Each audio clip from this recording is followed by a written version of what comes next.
pong nakikitang bagong nagmamahal sa bansa natin. Lahat. Waldas, sira dito, sira doon. Scandal dito, scandal doon. My God. Ayaw natin yan. Please. We go the right path. Ako po, I will go the right path. Kahit po wala akong kasama, I still do my part po. Maliit lang na part. But hopefully it will influence you also. Well, now, we go back to the business side. The last time I mentioned about the business was the food industry. Yes. But on the second part of the year, probably starting June, we can feel that this AI will come strongly. Yung mga robotech will soon come into the system, even in our banks, even in our call center.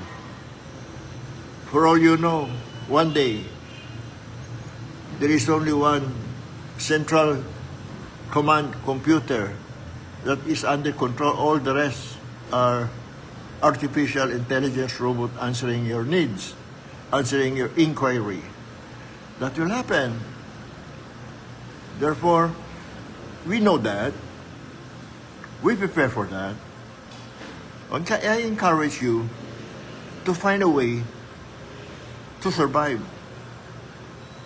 If you're no longer connected with the company, with this place you're working with, you have to find a way how.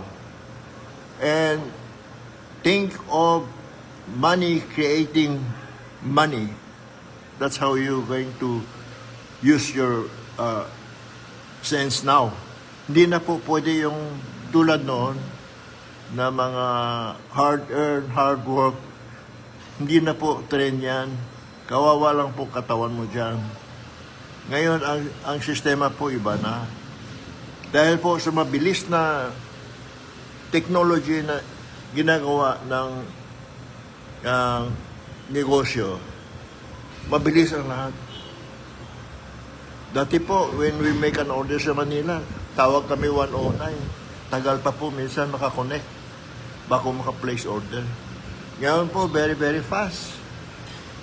Isang messenger lang po. Pagdala doon, pag-confirm. Next 2-3 days, andyan na po ang stock mo galing Maynila. Ganun po kabilis. Dati, it takes about 2 weeks, 3 weeks.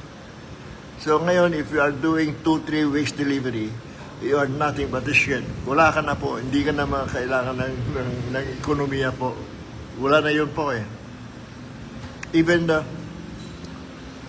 our computation, we used to have manual computation. Now, hindi na po yan kailangan. Feed-in computer na po eh. Lahat ng mga info andyan na. Lahat ng mga inputs andyan na. Once you pindutin mo lang po, labas na. And very accurate. Yan po ang life ngayon. So, ang business has also ride on that.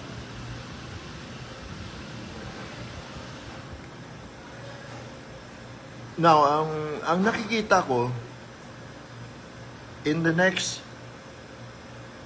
few years to come, ang banggaan po ng business is among the Southeast Asian country. Kasi yung lahat po ng mga industrial factories ng China move out po. They are going to locate themselves in Vietnam, in Cambodia, in Thailand, in Myanmar, in the Philippines. Business offices will be in Singapore, Malaysia po. So the birth of the economic strength in Southeast Asia will be felt very, very soon for the next 3 to 5 years. Maramdaman na po natin yan. So, we are lucky because we are member of ASEAN countries that we import with no more tariff. We travel to South Asian countries with no more visa. And some items produced is non-taxable. So this is one way to counter the China might in production of goods as far as prices is concerned. Another thing nakikita ko soon in the next 3 to 5 years is that the strength of military in the Philippines will double. Nakikita ko the Philippines will now soon to possess so many warships, so many airplanes, warplanes, and that will be good to us for as long as we're ready with our seaport, we're ready with our airport. That's good. Faster business. And our shipping vessel, like the shipping cargo, will be added in numbers. Dahil po, let's be honest, mga shipping lines po natin dito, puro luma yan. They are older beyond 40, 50 years. So, sa ibang country po, dinajunk yan. Tayo dito, nire-repair natin eh. And so what will happen with the old warship of the Philippines government? It will be converted. It will be changed into cargo vessel and sell that to the private to operate as shipping lines. Because the Philippine government will furnish new batch of ship, battleship, warship, every kind of ship. That includes submarine. And the problem of electricity in the Philippines maybe develop into a nuclear powered electricity para po magiging mura, like in Taiwan and China. They have right now, as we are talking, Vietnam has 10 to 20 nuclear power ginagawa po ng China para magiging mura po ang kuryente, para magiging compatible po, makakompete po sila sa presyo po ng product nila. That is the solution they can do.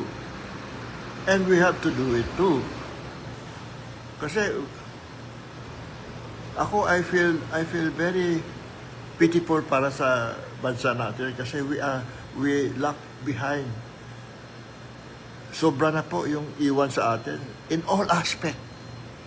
Sa lahat po, iwanan talaga tayo. Kaya, let's move. Let's be patriotic. Love our country. Work for our country. Serve our country well. That's the only solution po. That is one sharing I can give you this morning.